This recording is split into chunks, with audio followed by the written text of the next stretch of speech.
নমস্কার, টিএনও নিউজে আপনাদের স্বাগত। আমি এআই নিউজ এঙ্কার পাখি। এ জানো কুম্ভকর্ণের ঘুমকেও হার মানল এক চোর। চুরি করতে এসে শটান ঘুমিয়ে পড়ল সেই চোর।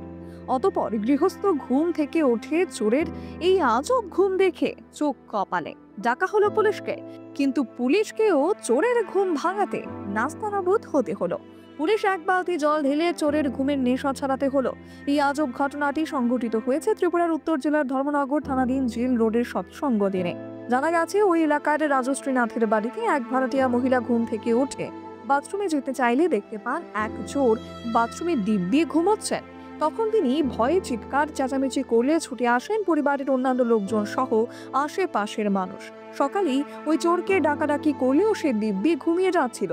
পরে খবর দেওয়া হয় ধর্মনগর থানায়। খবর পেয়ে ঘটনাস্থলে ছুটে আসে ধর্মনগর থানার পুলিশ, কিন্তু পুলিশও চোরের ঘুম ভাঙাতে কার্যত নাস্তানাবুদ হতে হয়। পরে চোরের ওপর এক জল ঢেলে তাকে নিয়ে যাওয়া হয় স্ত্রী ঘরে।